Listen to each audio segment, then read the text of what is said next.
Oops. All right. Good evening, ladies and gentlemen. I think we're going to hit a start now. I'd like to welcome our audience first and my speakers. I'll start by presenting them. It's an interesting topic today.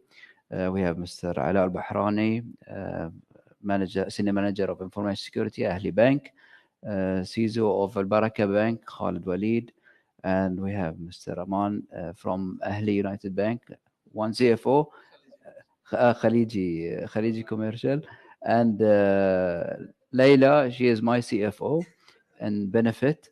However, during the discussion, I'd like to make like something for disclosing information and that.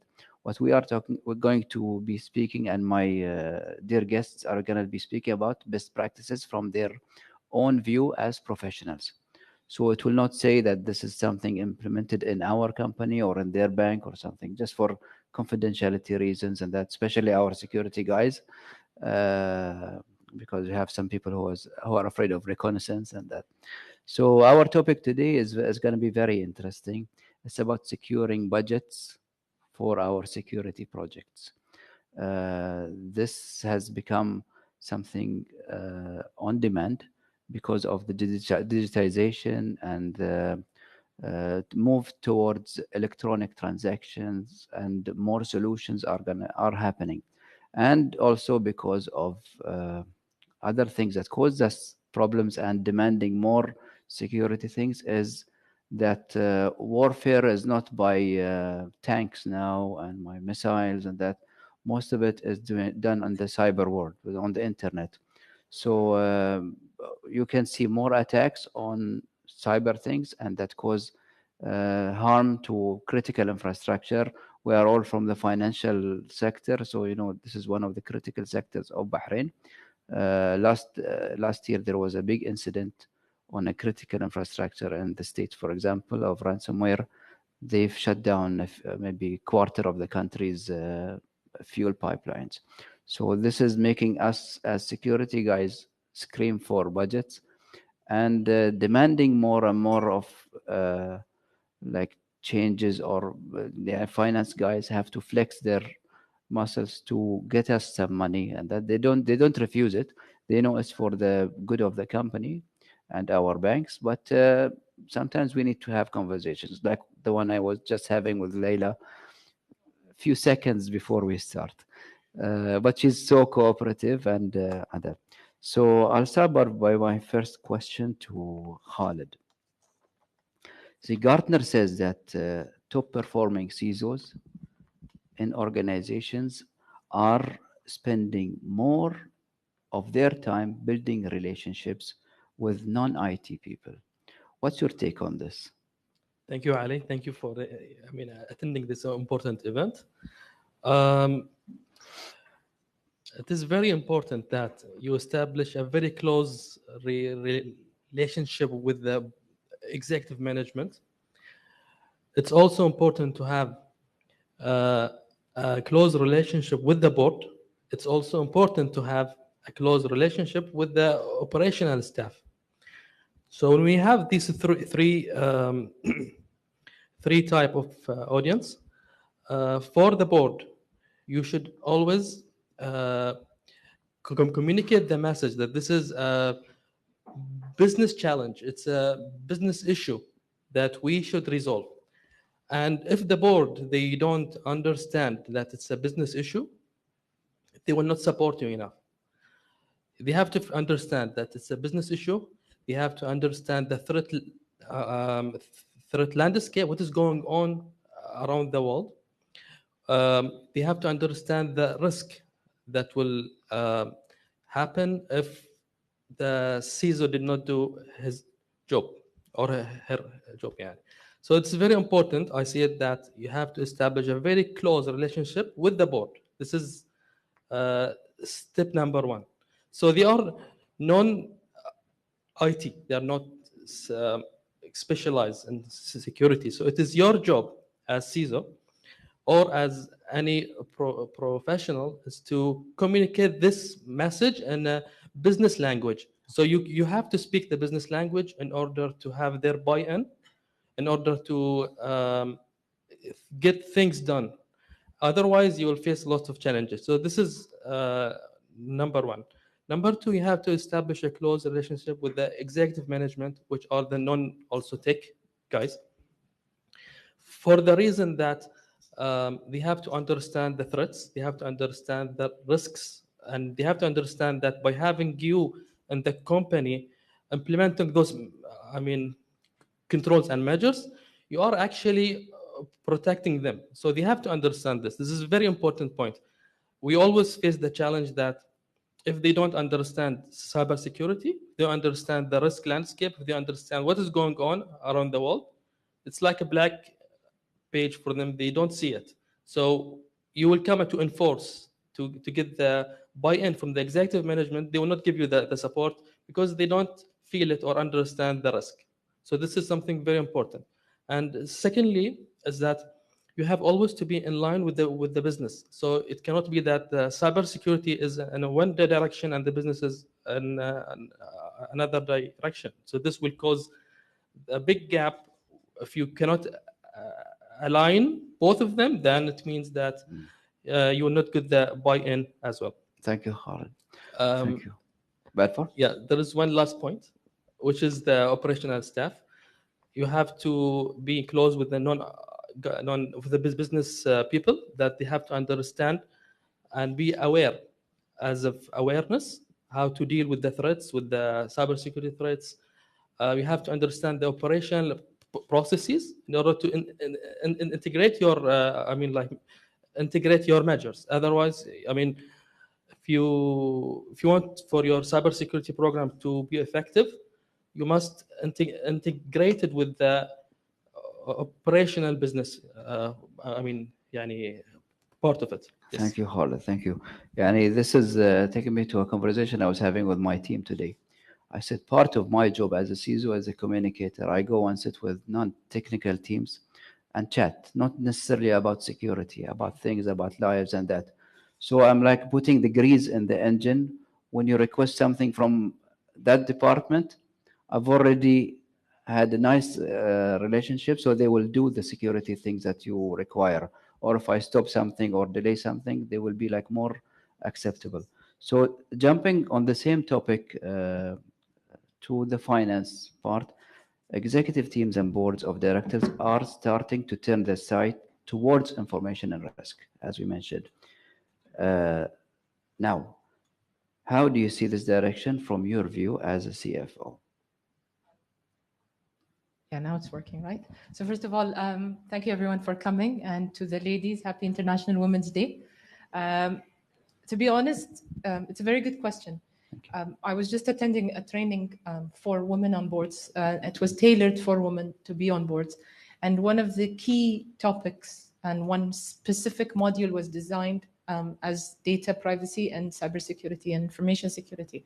So I think there is a growing understanding and a growing belief that cybersecurity is a threat. Ultimately, if you go back to data being now the resource in the world, I think protecting that data and knowing that crime can happen and war, like you said, can happen on that data means that we're at a huge risk at any organization, whether it's financial services or non-financial services. The IMF, for example, released a study which says that approximately 9% of net income for banks around the world would probably be lost due to cybersecurity. So that's around 100 billion by 2025. So it's a real risk. It's a real big loss. And I think that boards are growing in terms of understanding that risk, understanding that it's a business risk. Like you said, like my colleague said, it goes line in line with strategy. So as you're growing, I think technology is increasing. Organizations are growing and are understanding the value of data as well as technology. And so with that, I think cybersecurity is an important topic and a very hot topic. I think I would just expect it to be on every board level right now. Yes, it is, yes. Ala, budget is more focused on the future. How can we see as cybersecurity professionals focus on our role by balancing the need to fight immediate fires against proactive risk decisions. So we have immediate fires in front of us, and we have some things that we need to be proactive for. So I've budgeted for something, and I have some things that are unbudgeted.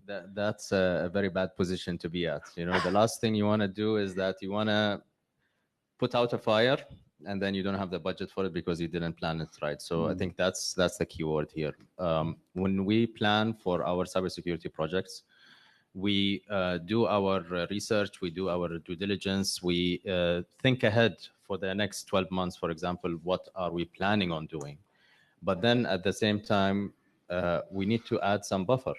Not everything that I plan I'll be able to accomplish. Definitely factors will come in throughout the year that might affect this. And this is not necessarily directed towards cybersecurity also. At the end of the day, it's an operation that we need to run, right?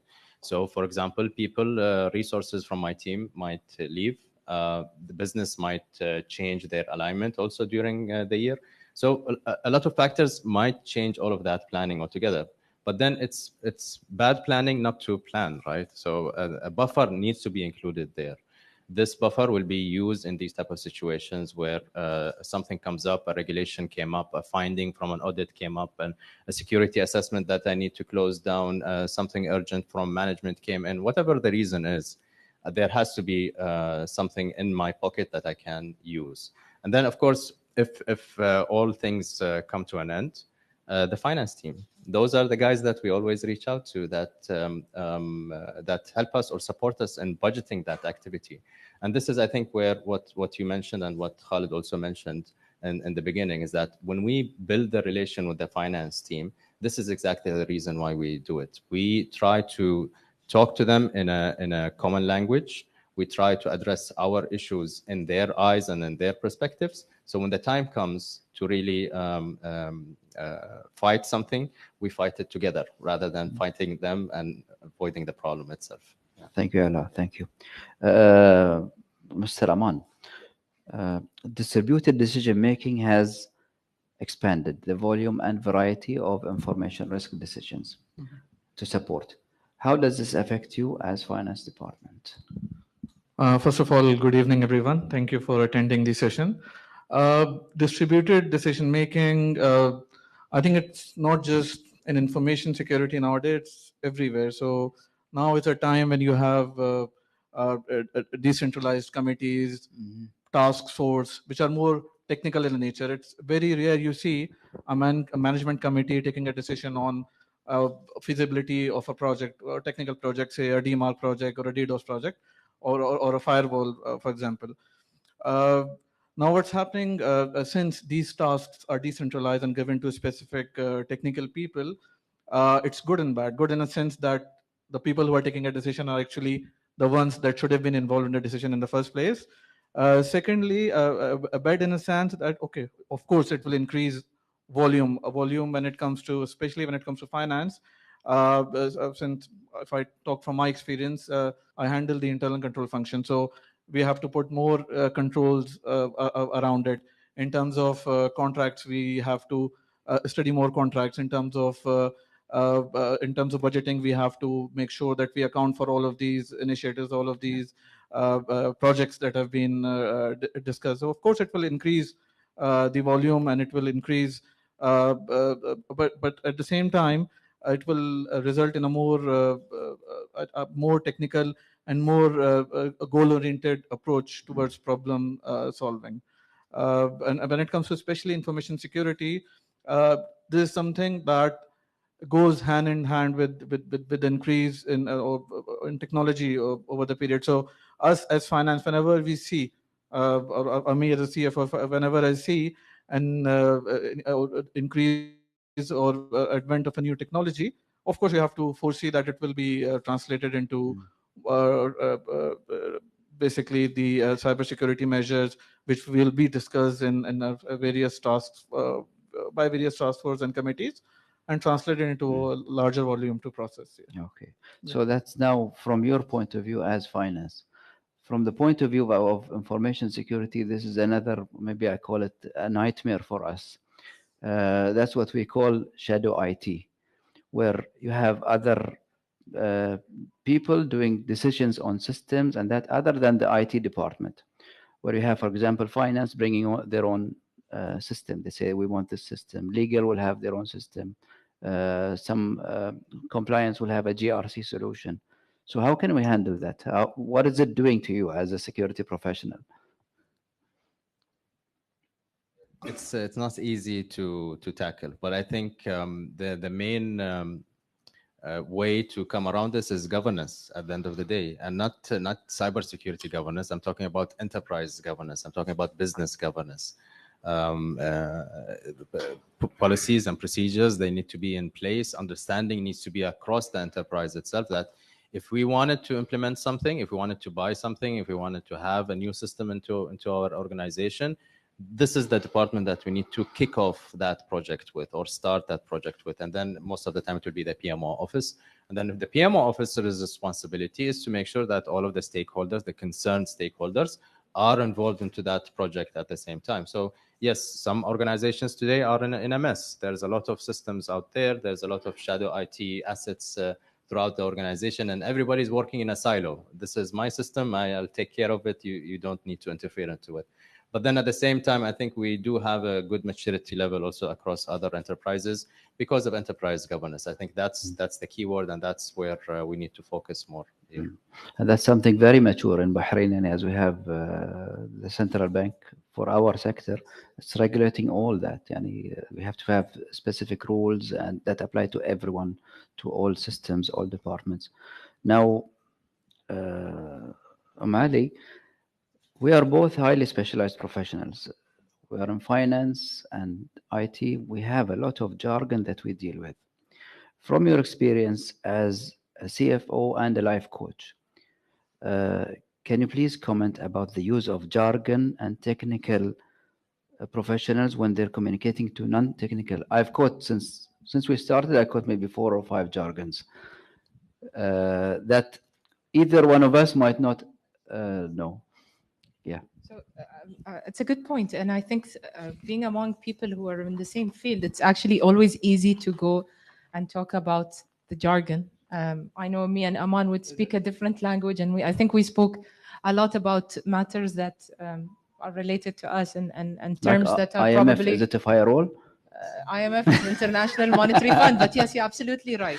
So I think it's easy to get into the hat of it's your comfort zone, speaking in your own language. And I noticed that as a comment that I once heard from someone who attended a board meeting, who wasn't part of the board, was part of management, and a matter was being discussed. I think Nostro account was used, and that person wasn't from a banking background, and the question, their face just said it all. What is Nostro? The current account for banks. Okay. Simple layman terms. Okay. But that is absolutely where it's a good question, because I think as security professionals and IT professionals, you also have your own terminologies. And this is something I've also faced when I joined Benefit. The amount of security technology terms that I've had to learn was tremendous. One of the things, we are all humans, and I think we need to remember that we are humans, and this is probably the first thing to remember when I meet anyone or deal with anyone is I need to put myself in your shoes, and you need to put yourself in my shoes. If for any moment I'm speaking about something, I need to be aware of whether or not you're getting me or not. You'll be surprised the number of times sometimes people try to explain technology terms, and I tell them, you know what, hold on, I actually know what you're talking about, only because I've learned it and I went and did my reading. So sometimes, yes, it also requires us as professionals to do our research. If I have a meeting with Ali to discuss his budget, then I'd probably need to go and research all about the relevant matters that he's going to discuss with me. Similarly, if I have a meeting with IT, network professionals and so on, I need to at least have an understanding. The level of data and knowledge available right now is tremendous. So it is easy to read. It is on us to actually a little bit be more educated, but also to bear in mind that the person in front of me might not be from the same field. So when discussing, I think put myself in their shoes and ask myself, are they putting themselves in my shoes? Or not? Okay, perfect. So now let's go on to the main topic. Khalid, what do you do when you plan your budget for security? I stay until 10 to 11 the midnight so I can plan it. 10th of January, maybe delaying it on finance. No, actually, I'll just start with a small story that I think the beginning of my handling managerial level position, I used to think of security that they have to buy everything in order to be protected. I mean, this was something that it was a mistake from my side, but I have learned from this mistake. So I'm just want to share this experience with you. So I have put all the solutions that we need that I can see that will help the business to stay secure. And so I can reach to a level that nearly 100% secure, which is not, that is impossible. If you buy every solution in the market, you cannot be 100%. So I started to think and I started to read a lot. I started to network with people. And then I reached to, let's say, the best way of planning your cyber budget for the year. I'll start with the, basics step by step. I like to take things step by step, so that it will be, my message will be clear. First, I understand the business. So the key to building the cybersecurity budget is to understand the business. The more you understand the business, the more you will, build your budget in accordance to the needs of the business. You will not just do it randomly. Okay, so this is very important, that to understand the business and to understand the risk tolerance of the business. So how far they can go to accept risks. So this is also very important. So once you have this in place, you have to understand the objectives of the business, the strategic objective of the business. So you build then your information security objectives in line with the business objectives. Once you have this in place, you will know what you need to focus on. Once you have this level of comfort, you know the objectives, you know the business, then you will have to understand what assets that you need to protect, what services you need to protect. You need to assess the level of awareness of the people. Do you need to buy a system for awareness, for example, or not? If they are level of awareness of the staff, this is also important.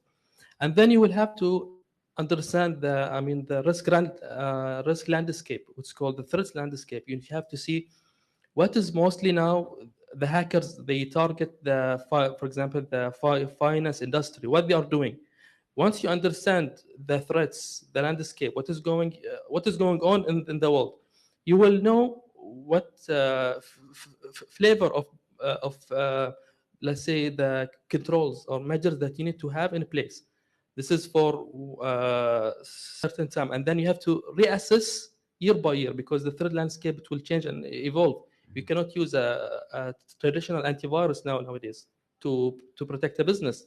So this is a fact. So this is why, because threats, they evolve. The hackers themselves, their attacks are very complicated and sophisticated. So you cannot use the same control. So it's important for you also to understand the threat landscape.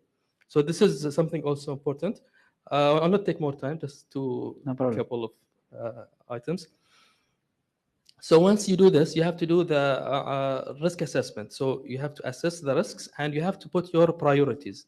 You cannot do everything in 1 year. I always tell even to my colleagues at work, don't do projects to do everything that's in your mind in the same year. You will end up in the end of the year, you'll not finish all of the projects. So always you have to have like priorities. Those priorities have to be based on facts.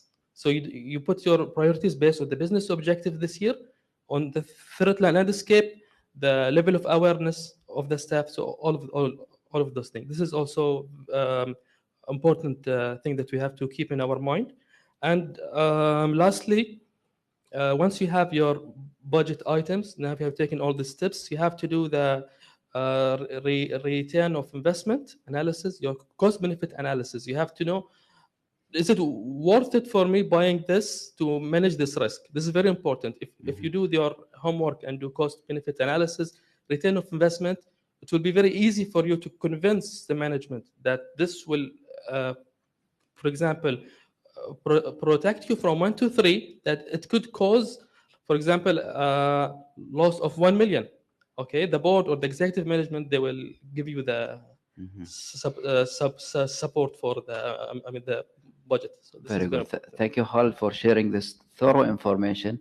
Actually, as the title of the Majlis was a debate between finance and that, my intention with my questions was to make it more of an educational session. Even somebody who is looking at the recording of this will learn.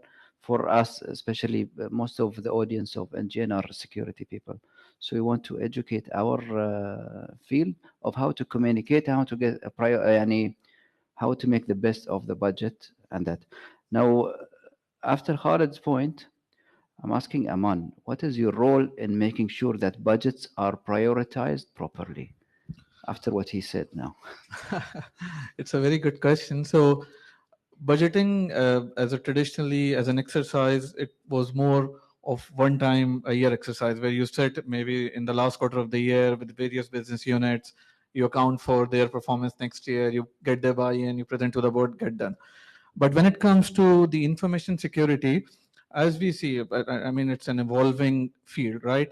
So I'll just give you my personal experience from last year. I remember when we were sitting for the budget, so I had a meeting with our CRO and CISO. So I told them, so for next year, you're going to budget the same thing, right? So, and I can put the next percentage. They said, no, let's hold on here. Let's see what is going to be the landscape, technological landscape next year. So we're going to may have to modify controls. So the controls that are working today, they might not work tomorrow, right? So you have to be very proactive. You have to be very flexible in those terms. So we had actually multiple sessions with them, which is rare, doing it for an activity which me as a CFO don't see as a profit center. It's more of a cost center. So just to get into perspective, I was reading a study about I'll just divert from a topic a bit. I was just reading a study about the cost implications. So the cybersecurity industry, it's worth close to $150 billion. But the cost of cyber attacks, now the cost of cyber attacks can be direct, that you can see, maybe regulatory cost, compliance cost, but some of it can be indirect, maybe loss of revenue, reputation, that you cannot just put it as part of your P&L. So if you factor it all in, it's close to $8 trillion. So it's huge. So again, now coming back to my topic, since as a CFO, I see it as a cost center, but having this or taking this into consideration and factoring that in, what if you don't put that particular activity or service? What will be the implication? So along the way, when I was having those sessions, normally I have those sessions with the business unit, but when I had those sessions with them, I came to know about things. Like in my last question, I talked about DDoS. Sorry, I mean, again, use of a jargon, which is denial of service, and DMARC, which is a domain-based authentication message. So when we set, at that point in time, we try to make sure that we have certain buffer available, as Ala also explained, and we have accounted for or factored for certain technological advancements, plus we have a base case, right? So plus further to that, I mean, in order to ensure the budgets are effective, they're done properly, it was proposed from the information security side to make CFOs part of the IS steer co. So I represent finance there.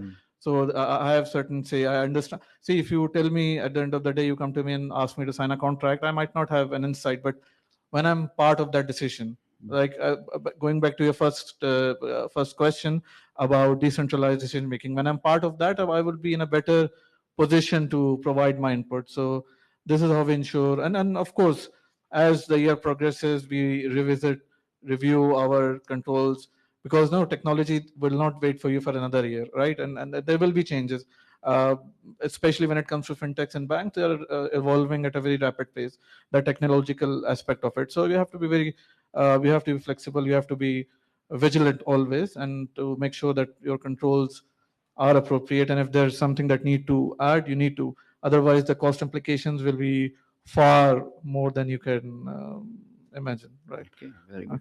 Thank you very much. Now, the next question, I was going to post it to our CFOs, but I chose to turn it around to get a perspective of information security.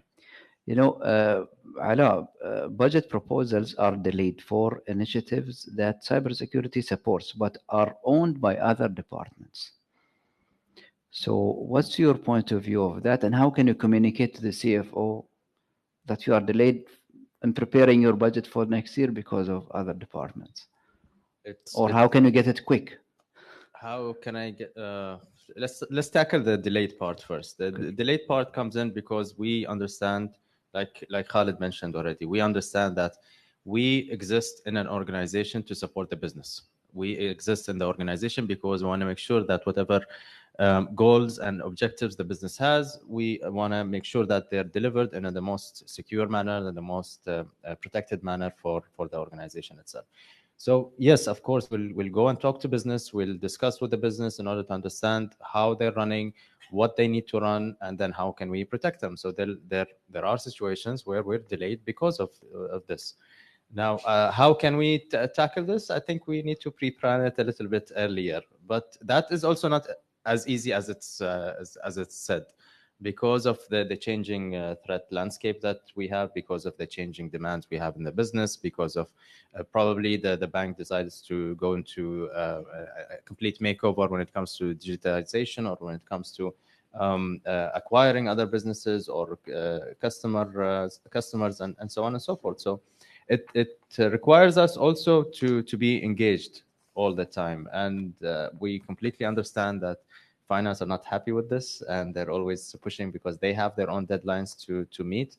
And I think it's only because of this understanding that we can work together with the finance and the business to meet these objectives. So I totally agree. Yes, delay does happen, but the intention is good because we want to support the business. We want to support the organization and this. And no matter how much you prepare, actually, you will always go back to finance and say, look, I have this new threat. It's happening. Yani, last year, I've seen maybe one or two things that were like the threat landscape shifted during the year. New attacks were like seen, or maybe some people just discovered us. So I had to go to finance and say, look, I need to stop this. This is a current active threat. The end of the year is always a very crucial timing as well, right? When it's the holidays for the Christmas and the New Year's and all, this is where attackers really are happy, because they know everybody's in a vacation mood, everybody's in a holiday mood. And then at that stage, if you remember Log4j, what happened to everybody within Bahrain during Log4j? Everybody squeezed every last penny they had in budget just to mitigate that threat. Yeah. And that was what, the last 2 weeks of the year. Imagine that time. Actually, interestingly, I was listening to a book about negotiation, and that he's negotiating from FBI and that. And he says, if you look at some of the trends of some criminal groups, they do it before the weekend. Yeah. So that they can get the ransom and go party. That's all they wanted to do, actually. Yeah. Okay, now, Khalid. Now, too many budget iterations delay the final budget approval. I think this is a pain point to the owners of the request and finance departments. How can we avoid these changes and iterations in the budgets? I think it's a very important question. Before I answer it, I want just to comment about the last the discussion that you have. I actually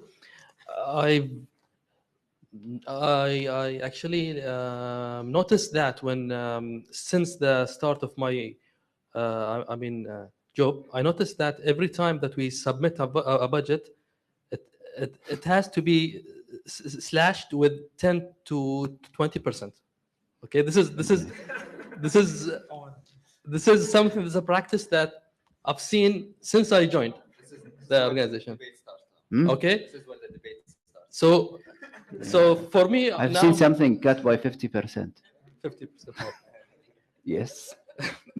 So actually, I had to put an extra 10-20% and in front and up front. So when I submit the budget, I know they will slash 20. So they slash it, I'm fine. Ah. Yeah. So this is something I've actually learned with time. I mean, don't put your budget very close or very tight that يعني, you cannot breathe. But Khalid, what you did, you forgot is that CFOs have their own WhatsApp group. So now your CFO will know definitely about what you said. They don't need to know. By the way, this is what we know you do that. We know you do that, so we grill you even more. So it's You'll do it. But you know, and in fact, we do actually give like buffer in our budget, because prices, especially with inflation, they get sometimes. I mean, the price get higher, so you have to budget yourself for it. At the same time, CFOs, CEOs, boards, executive, they have to have like a trust in us that we will do our best to negotiate with vendors. Negotiate with vendors. So negotiate with subcontractors. So it's not like we will take the proposal and process it. We have to do our homework. We have to do our negotiation. We have to do our like market research. You have to know, is this worth it? I mean, in terms of the market, is this the average price, or is it above the price or below the price? So this also have to provide the confidence in the CFOs that we are doing our job as well. Going back, Ali, to your question, in order for you to not to reiterate or review your budget, firstly you have to be objective. This is something very important. You have to be precise. So you don't give 2 or 3 items the same to serve the same objective. Also, you have to be logical. So you cannot have a control that is in the market being sold for example, 20,000, and you go to the finance, you tell them, I want to buy this for example, 50 or 60. If the CFOs are smart and they do their job, their market research, they will know that this will not cost this much. So this will force the reiteration of the budget. Second thing, you have to understand the financial situation of the company. Because if the company is not making good money, good profit, how can you submit a budget that is beyond their capability to approve it? So this is by logic. You have to understand the financial situation of the company, even when you select your items in the budget. So I think these two things are important. Okay. Now, sometimes we see emails from finance. Okay, this month we're going to reduce spending, or they never say we were going to increase spending, but sometimes they say we will reduce spending this month because of such and such. So, Leila, how do you monitor the performance of your budgeting, and what sort of collaboration are you seeking from CISOs? To be honest, when it comes to budget monitoring, it's across the entity. So it's not only information security, but it's across the board. And it depends on how you want to do it. You could do it in a micro way where you actually monitor in details what was the plan per department.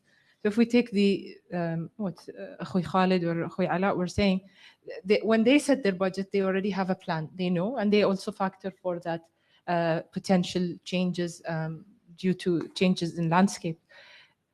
If you understand the business, and I think as CFOs, it is gone the days where we're just number crunchers, and we're actually partners in this, similar to information security. So if you understand the business, you know where you're going, and you appreciate that these are the risks, and you have the value of the company, and the objective is one, which is the interest of the company, then this is how you will set it to monitor your budget. So the budget has been placed. It is based on a plan. This is what we want to achieve this year. It is a cost center. There is other profit centers, and you have to keep an eye for movements. Profit might not go up as much as you want, or it might go higher. You need to be able to be agile with cost as well. information security, although is a cost, but I think we all agree it's a very valuable cost that we cannot live without. So you need to understand that. You need to be able to see, what should I give? If I have limited resource, what do I let go of and what I have to keep? And the understanding that information security isn't something I can let go of. Because again, we were talking about the potential losses that can happen, which would just put us in a worse situation. So it's a matter of monitoring the plan, and whether it's a detailed plan, it's an overall plan. Obviously, when we set the budget, we would have discussed and sat together and said, this is the plan this year. I want to do this, this, this, this. And based on that plan, I think it comes as a periodic monitoring monthly basis, and see where we're heading. And maybe there are changes in the landscape that we need to factor in. Okay. So this is done, Leila, throughout the year, or a one-off it's exercise? Throughout the year. So month by month? Month by month as a minimum. Yeah. Okay. Now, since we have spoken about the planning, about why we should communicate and that, we have reached the monitoring, which is closer, takes us to the end of the year. We're doing our next year budget. So Aman, Khalid also mentioned inflation. Inflation is an inevitable situation. We see our vendors increasing the price to their renewals every year. And sometimes some of them are polite enough to say, okay, I'm sorry, this year it's a 2-digit inflation rate. How can this be accommodated before and during the budget approval? Another good question. So we now are in March now. I think you've just had these discussions. Yeah, true. Even at the time of budgeting, those things were brought up. Now, when you are accounting or when you're renewing your contract for next year, naturally speaking, whoever your vendor is will try their best to enhance the price without even telling you what is the enhanced service they will provide. So now I think the world has become more smarter. I mean, when it comes to finance and leadership, and they understand these tactics. So from our side, I mean, what we can do in order to make sure that we account for these considerations is, of course, we need to have multiple quotations from different vendors. Okay, you can go and you look at the Gartner list and you can see what are the top vendors or the providers of a particular service, and then you can have quotations from multiple vendors just to test the market where the cost or what a reasonable cost is. So that is something that you can do on an annual basis. So we revise our policies accordingly to get quotations every time when you're renewing a contract, so that you can budget for it accordingly by having multiple amount from multiple sources. So this is something that can be of value. Other than that, we normally engage in discussion with our vendors. Now, this discussion is not necessarily from my side, but my information security team, they're involved in it. And what they do, they try to reason out what extra service, as I was explaining earlier, what extra service is being provided that would justify the increase. Otherwise, this increase might not be necessary for me. If you ask me, with the advancement in technology, actually the processes are becoming simpler. So the backend processing cost for the vendor should have been lower. So they should be offering us discounts rather than increasing price. So this is another point of view. So again, it depends on your negotiation, having multiple quotations that would make sure that you don't land in hot waters. You're always updated. You always know you're taking a right decision. So I can see strange smiles from my colleagues over there. So how about if you allow me to throw a spanner in the works? I'll add someone else into the debate. Now, this is finance and security. Ismail, one of our guests mentioned that this is a tactic from sellers to increase the price, saying it's inflation. From you as somebody who is selling solutions, what do you think about this?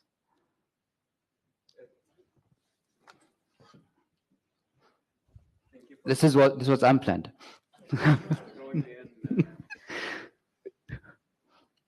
So thank you for throwing me in to the conversation. You're welcome. I'm happy to be part of the debate. So I would say it's not always true, but it could be. It depends, because going back to what you initially mentioned, having relationships, right? It goes the same way with us as a service provider. We are in the business of having relationships with our customers.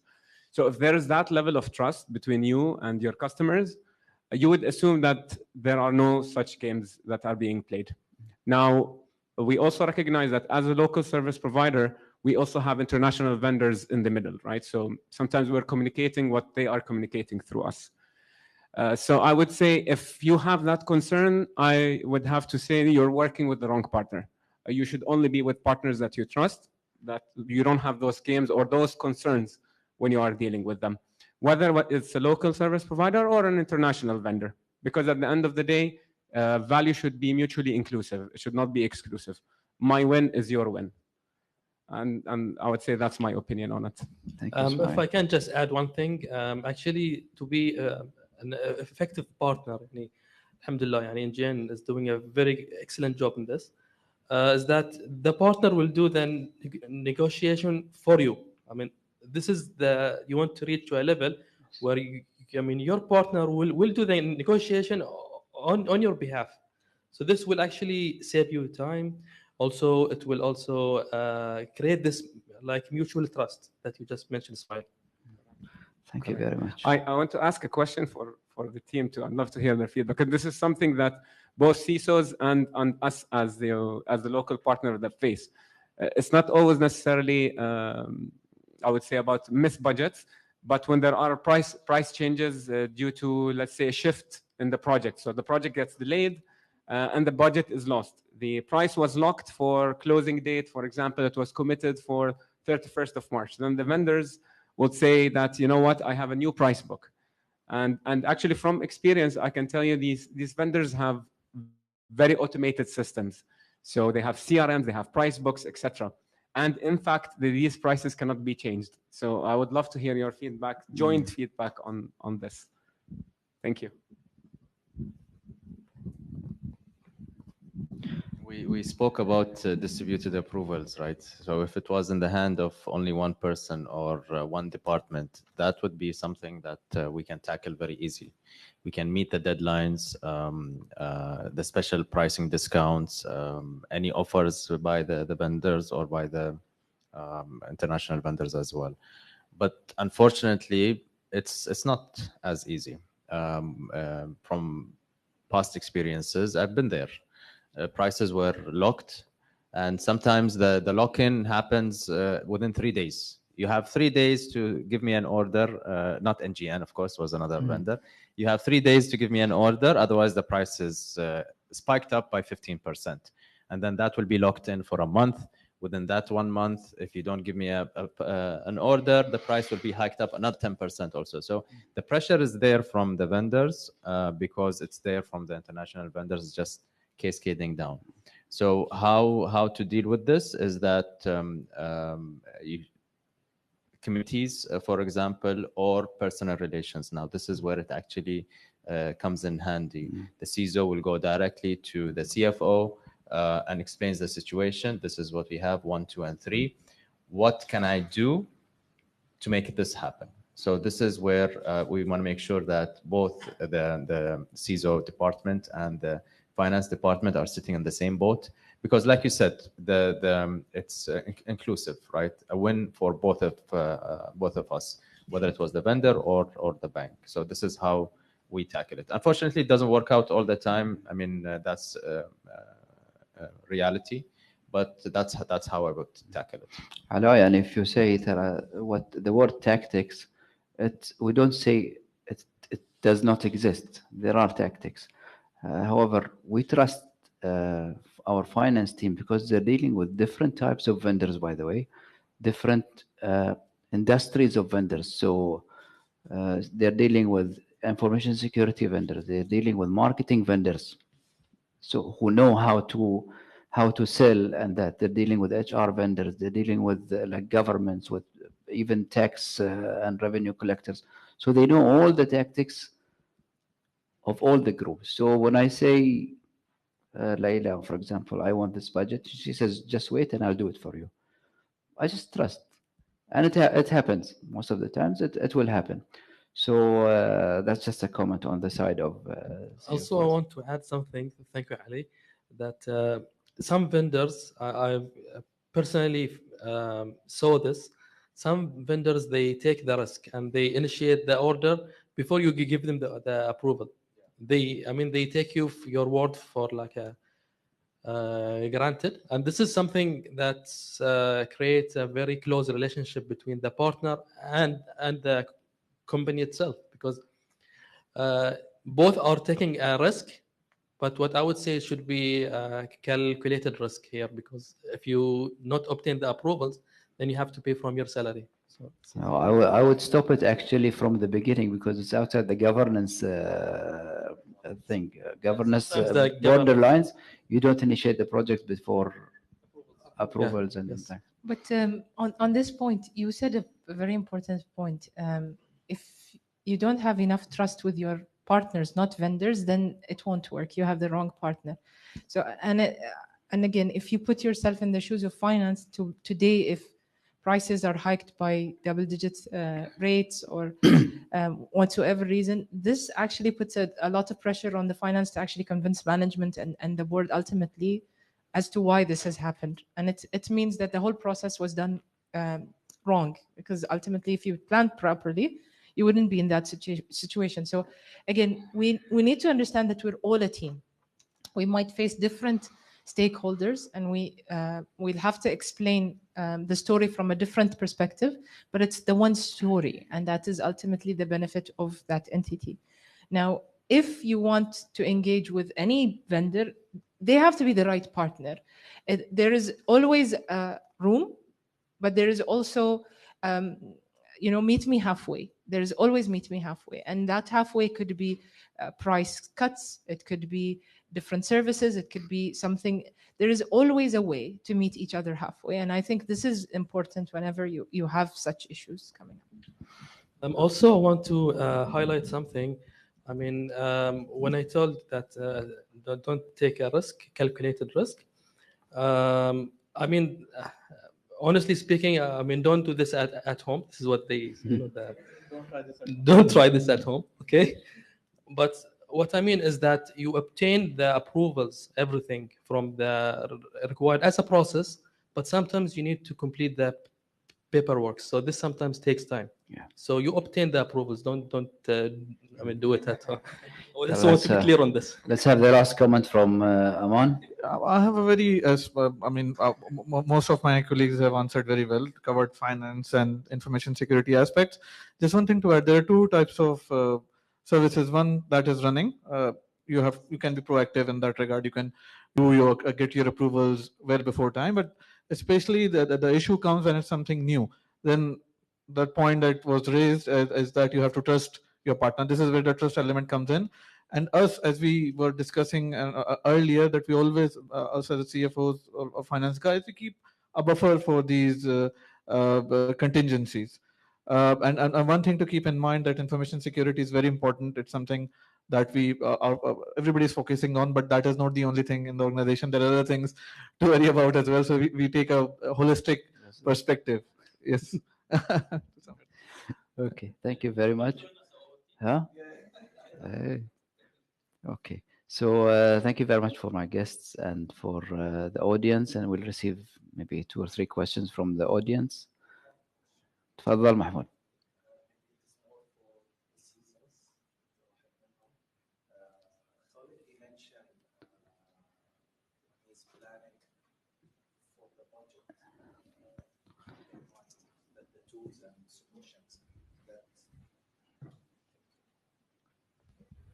Khalid, you mentioned that during the planning for the budget that you keep in mind and you keep gap for the solutions and tools that you might need during the year.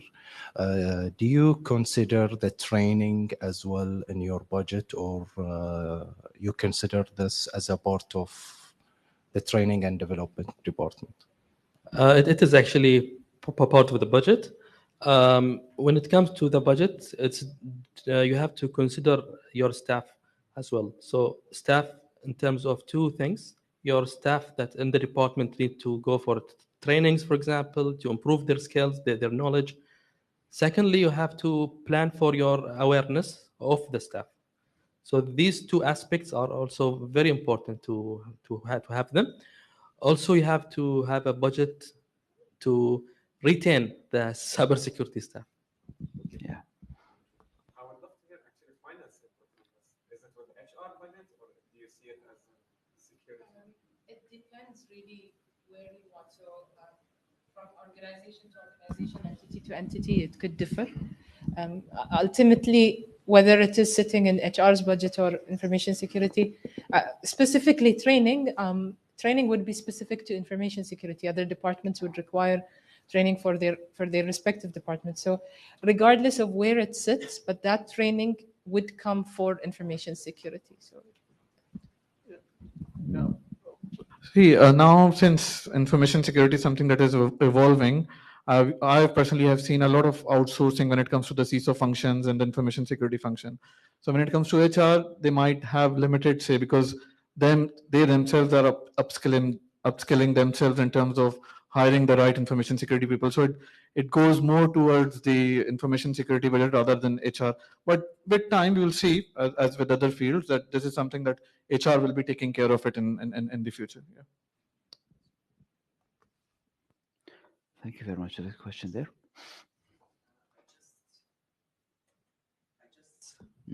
Long press. I just studied business administration, and I was studying in elements of banking. They told us, don't put all the eggs in one basket.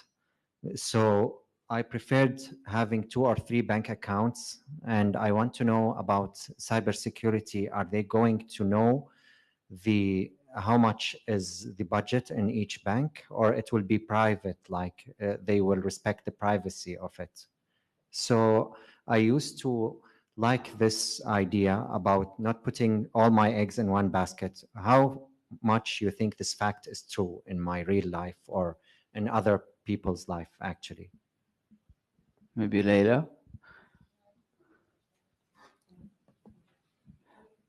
if I understood you correctly, it is your own personal security, right? It's not Most likely the bank. to keep my privacy. And I would defer it back to the information security, but I can assure you that your information is secure to an extent that these guys are trying to do their best. But the level of sharing, so I always believe from a non-security background and a financial background that it's always the individual who gives away, that you open that gap and the ability for them to intercept your information. If you are secure, then your data should be secure. And that's why for organizations, we have professionals, CISOs, who are actually doing that for the organization. So you need to act as a CISO for yourself and keep your data secure. That's my humble opinion. You want to go first, Ala? It's okay. I just add to what Leila mentioned, that securing your account, that's our part or our job as well. But also as part of our job, we take we take data privacy also very seriously, and that's not something that we are coming up with. This is actually regulated within Bahrain with the data protection law that we have here. So it's part of our responsibility also is not only to protect your data, but also to make sure that we keep it private. So accessing that type of information has to be done through the appropriate channels, the processes, the approvals, and so on and so forth. It's not as exposed as you might think it is. And yes, I would definitely put my hand with Leila on protecting your information is also a shared responsibility with you. And this is what we tell all our employees within the bank, is that you're the first line of defense. We need your help also in protecting the bank. It's not only us that we need to do that. So the same thing applies also to the customers and the customer side. See, I agree with what you said partially, that nobody should put all eggs in one basket as a concept. But when it comes to the bank accounts, like if you have 3 bank accounts in 3 different banks, if you're worried about your money being lost, it is something that naturally does not happen from the bank side. As Allah explained, as Leila explained, it has to be something from your side if you want to share your information. That is from the loss perspective. And from the information sharing perspective, me as a finance guy, I would have access to various reports that would show me, for example, customer balances. But we are under, right now, we are also under the personal data protection law. So we're not allowed to disclose that information to everyone. So that is third thing, just for your comfort. I don't know whether you're aware or not, there is a deposit protection scheme by Central Bank of Bahrain. So even if a bank goes bankrupt, you're protected up to 20,000 dinars worth of your deposits. So this will give you some comfort. Yeah. Thank you. Thank you, Aman. Just Last comment from one Khalid. last comment. And we I close. agree with all my partners what they mentioned. Just one last advice that from personal perspective, you have to implement the best practices in terms of having your password strong, in terms of not sharing personal data with the outside world, with everyone, in terms of applying two-factor authentication to your device accessing to the, for example, mobile banking. All of those things you have to put in your mind. This will also give you the comfort that even the hackers or someone will try to steal your money will not be able to do. Okay, last question. We get from. Thank you. You have the mic? Okay.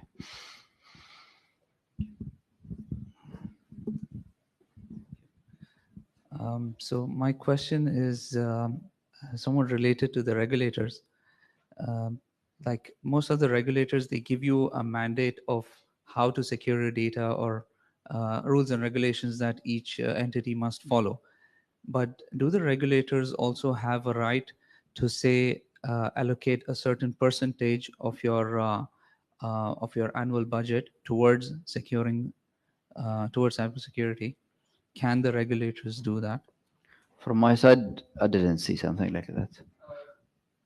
I agree with Ali. There is no direction from the regulators to allocate a certain percentage. There are rules and regulations from the central bank side when it comes to cybersecurity, but it doesn't talk about the budget. It will tell you, it will lead you there eventually. It will tell you want to have the SOC, which is Security Operations Center. You must have certain elements of cybersecurity.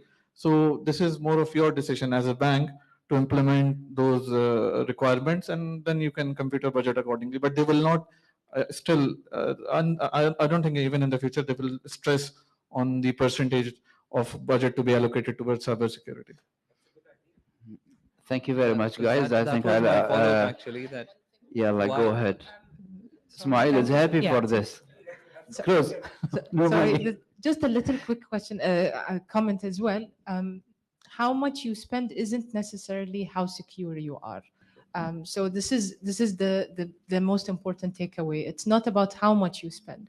You could spend the same amount and still be vulnerable, and you can spend much less and be much more secure. So it goes back to, and I think that's where regulators will come from, ensuring you are secure rather than how much you spend. So this is Goes back to the very first point Khalid mentioned about when he just held the role, he wanted to install everything available in the market. Yeah, then you have to prioritize. Thank you very much, guys, and wish you a very good night, inshallah, and for some networking right now. Thank you. Thank you very much.